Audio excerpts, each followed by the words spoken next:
Hey everyone, welcome back. Today we're diving into a topic that,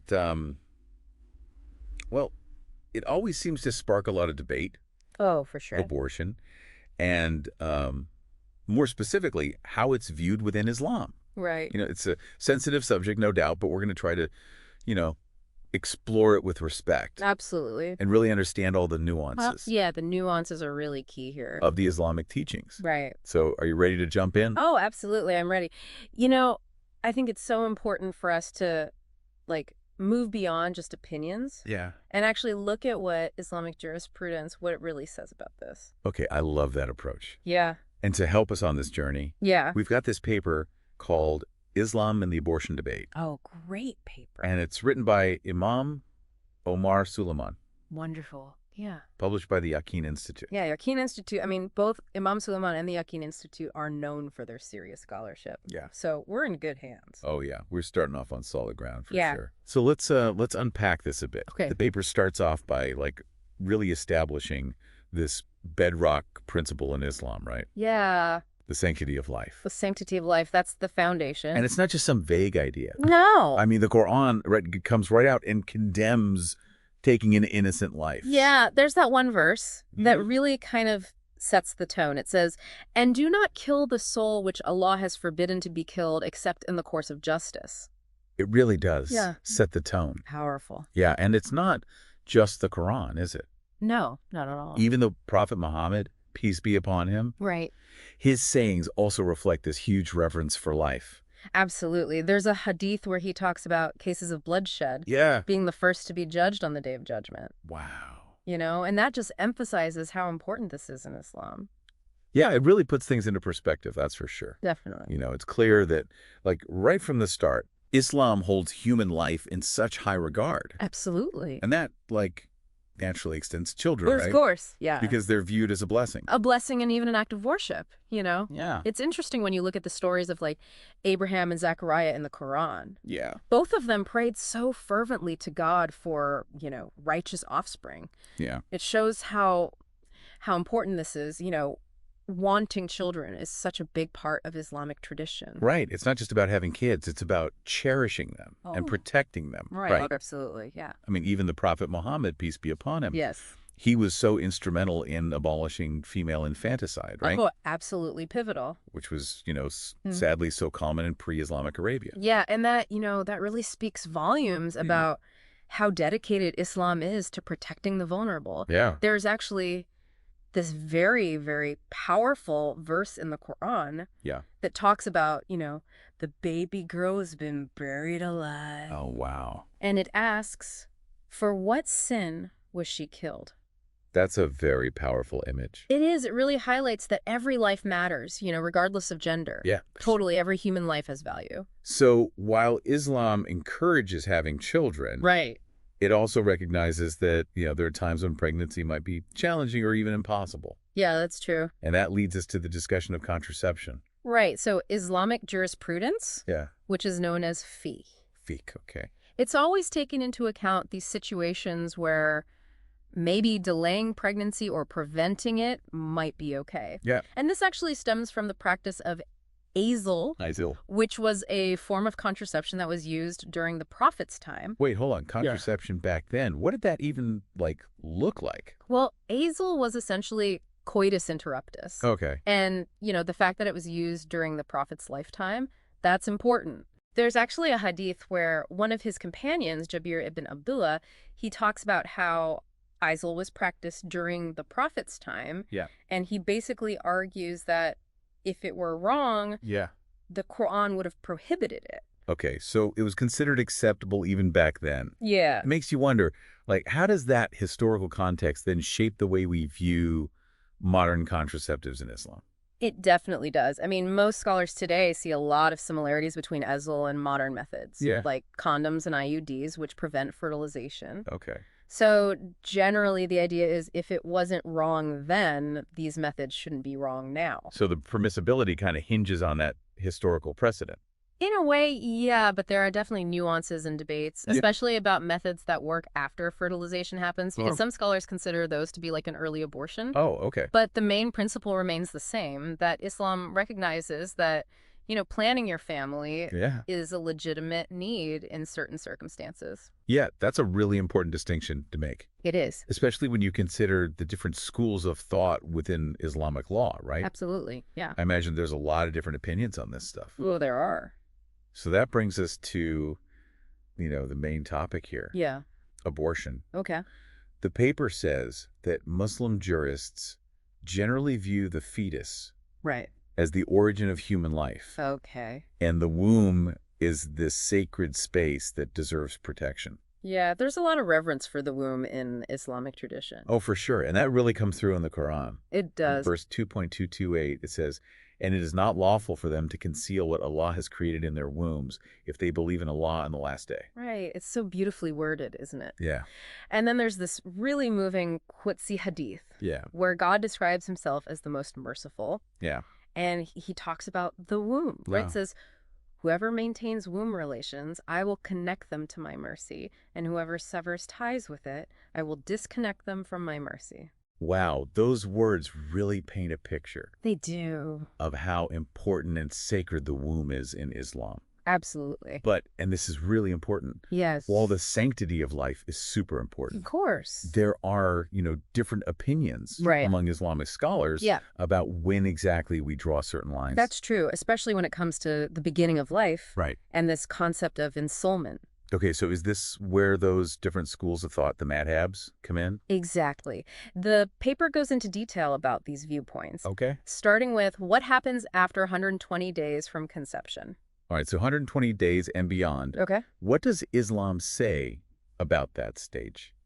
Well, it's interesting. Across all 4 major schools of Islamic law, Okay. there's complete agreement that abortion is not allowed after 120 days. Okay.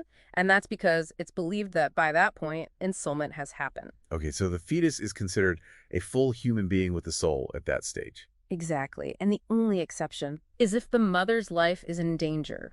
Oh, right. Because then you have to prioritize her life Yeah. because it's already established over the potential life of the fetus. So the mother's life takes precedence. Yes. And the paper uses this analogy of a branch and a root. Okay. You don't cut the root Yeah. to save the branch. Right, okay. Yeah. That makes sense. The mother is the origin of the fetus's life. Yeah. So you can't sacrifice the source to save what it's nurturing. Right, that's a good way to put it. Yeah. But what about between 40 and 120 days? It gets a little trickier then, doesn't it? It does, yeah. During those 80 days, there are a lot of differing viewpoints. Yeah. For example, the Maliki school, they traditionally had a very strict view. Right. They opposed abortion altogether, Well, while the Hanafi school was a bit more lenient. So, like, a pretty wide spectrum of opinions there. There is. But the paper mentioned that a lot of scholars nowadays follow the Hanbali position. They do, yeah. What is that? The Hanbali school, they say abortion is okay up to 40 days. Okay. And then after that, only up to 120 days if there's a really strong reason. Okay. Like if there was a rape or the fetus has some serious problem, that would make life impossible. So it's a more nuanced approach. It is. It's like recognizing that it's complicated while still holding on to the sanctity of life. Exactly. Okay, and then we have the period before 40 days, the very earliest stage. Yeah, the very beginning. What's the general consensus on that? Well, most scholars say abortion is allowed with both parents agreeing, especially if things are difficult. Okay. But you have to remember, the Maliki school, with their stricter stance, they were against it even then. Right, and the paper actually quotes Ibn Juzay, Oh, right. who was a Maliki jurist. Yeah. And he said, once the womb controls the semen, it becomes impermissible to interfere with it. Wow. Yeah, he goes on to say that it's even worse when the fetus develops features or the soul have been breathed into it. And he says, in that case, this would be killing a soul by agreement. That's a very strong statement. Yeah. It shows how strongly they believe that life begins at conception. Right. But even within those schools that say abortion is okay before 40 days, Yeah. they really emphasize that you have to think about it carefully and try to avoid it if you can. Yeah, and the paper shares some advice from Dr. Hatem El-Hajj, Right. who says that while abortion within 40 days is okay if both parents agree, Yeah. and there's a good reason, Yeah. it's always better to avoid it. He makes a really good point. Yeah. He says that that fetus may become their favorite child one day. Right. Wow. So it really highlights the potential of every pregnancy. It does. It really underscores how serious this decision is. It is. Even when it's allowed. Absolutely. It's not something to be taken lightly. No. And the paper really stresses that good reason and pressing need.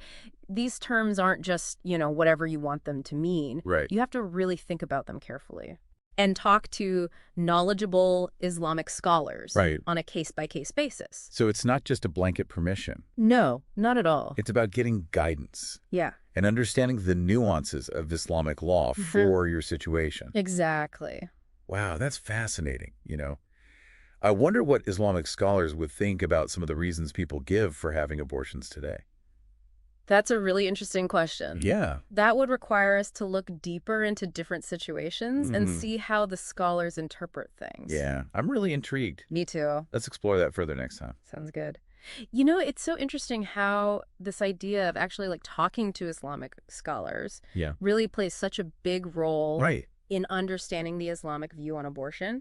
It really shows you how important it is to have knowledge and guidance when you're making such a tough decision. Totally. It's not about just saying something is halal or haram. No, not at all. Like allowed or forbidden. Yeah. It's about really getting the spirit of the law. Yeah. And seeking wisdom. Absolutely. From those who have, dedicated their lives to studying these teachings. It's like having a guide, right? Yeah. Someone to lead you through this complicated maze. Imagine you're facing this tough decision yourself. Yeah. You wouldn't want to go through it alone. No. That's where Islamic scholars come in. They can help you apply the principles of Islam to your specific situation. Yeah. And help you reach a decision that's really in line with your faith. Okay, that makes sense. Yeah. So it's not a one-size-fits-all approach. Yeah. It's more like a personalized process. Yeah. Of seeking guidance and understanding. Exactly. And that's where the difference between a hukam and a fatwa becomes really important. Yes, it does. Okay, remind me again, what's the difference? Okay, so a hukam, that's like a general ruling. Right. A broad principle in Islamic law. Okay. But a fatwa, that's much more specific. Right.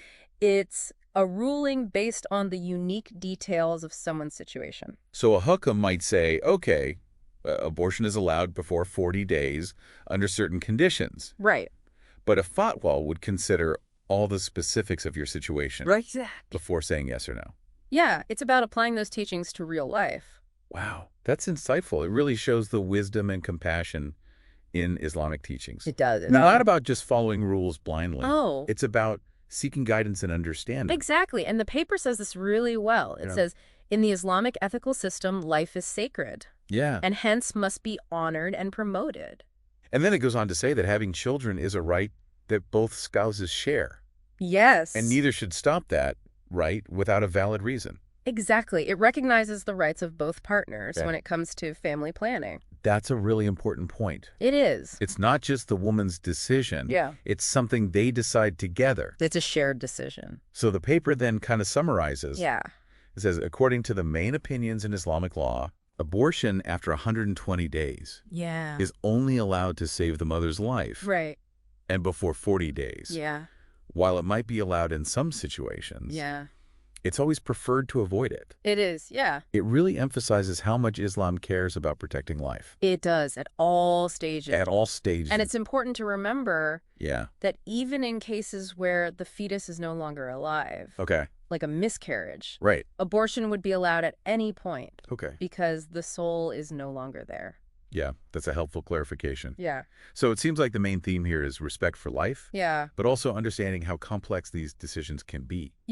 It's recognizing that there are no easy answers when it comes to abortion. Right. It's really personal and often difficult. Yeah. And it's something you have to consider carefully. Right. And get expert guidance on. It strikes me how different this approach is from what we see in the news and stuff. Yeah. Like all the arguments about abortion. Yeah. It's very different. It's so heated and divisive. It is. Yeah. It's like everyone's just stuck on these extreme positions. Right. Exactly. And they forget about the nuances. Yeah. And the gray areas that real life throws at you. Yeah, it's refreshing to hear this perspective. It is. It's more nuanced and compassionate. It is, and the paper actually addresses this directly. Oh, does it? Yeah, it says, as for the political discourse surrounding the subject, We do not subscribe to the position that contraception and abortion are categorically prohibited, nor to the position that abortion is the unrestricted right of the mother. Oh, that's powerful. It is. It challenges that black and white thinking that we see so often. Yeah. It's calling for a more balanced discussion. Right. One that goes beyond the slogans and deals with how complex this issue really is. You know, exploring the Islamic perspective on abortion has been really eye-opening. It has. It shows how faith can inform ethical decisions Yeah.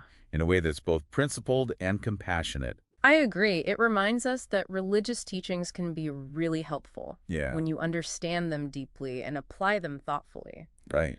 They can guide us through life's toughest challenges. I think this is going to be so helpful for our listeners I hope so. as they think about these issues themselves or talk about them in their communities. Yeah, we need these conversations, We do. especially about sensitive topics like this.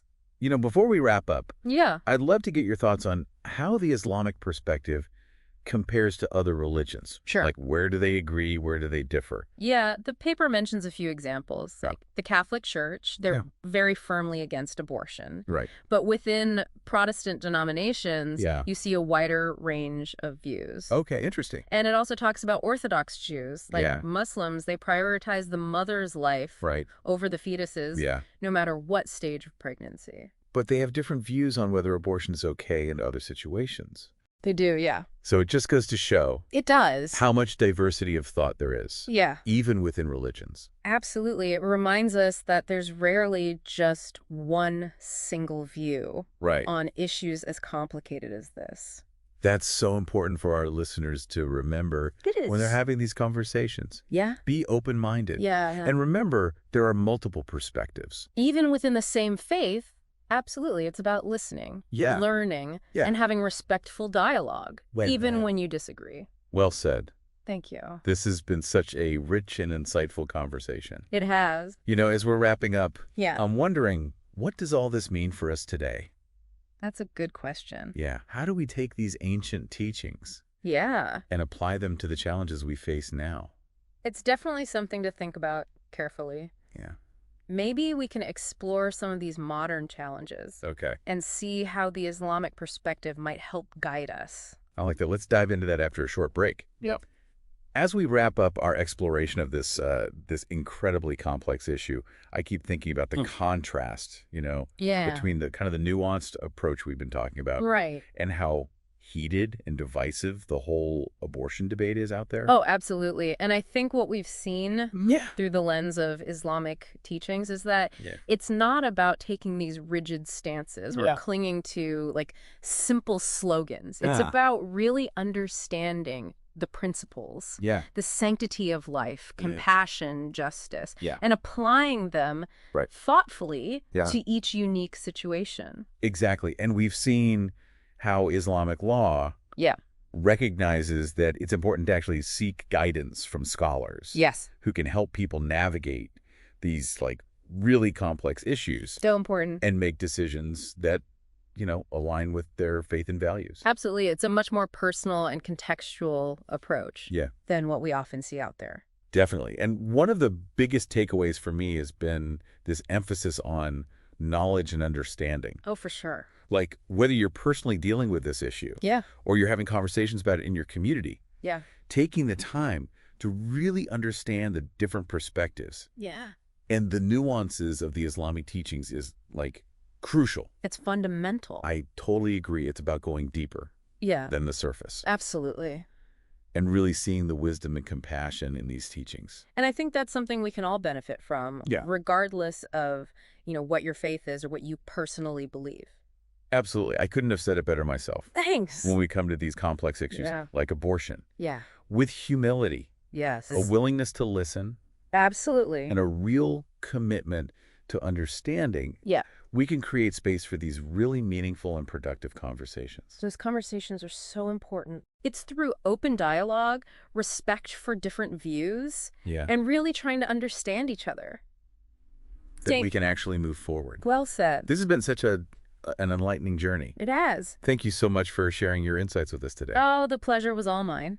It's always a privilege to have these thought-provoking discussions. Absolutely. And to our listeners, Thank you for joining us on this exploration. Yes, thank you. We hope it's made you curious Yeah. and encouraged you to keep learning and thinking about these really important matters. Keep the conversation going. And remember, as we navigate all the complexities of life, Right. seeking knowledge, Yeah. asking questions, and having thoughtful conversations Yes. are so essential. So important. We want to leave you with a question to think about. Okay. In a world that often feels so divided, Yeah. with all these polarized opinions flying around, It's tough out there. how can we create spaces Yeah. for respectful dialogue Right. where we're actually informed by knowledge, empathy, and a genuine desire to So understand that's the key. the complexities of human experience? Keep exploring this question. Let it guide your own conversations. Yes. Until next time, keep seeking knowledge, keep asking questions, Absolutely. and keep the conversation going. We'll see you next time.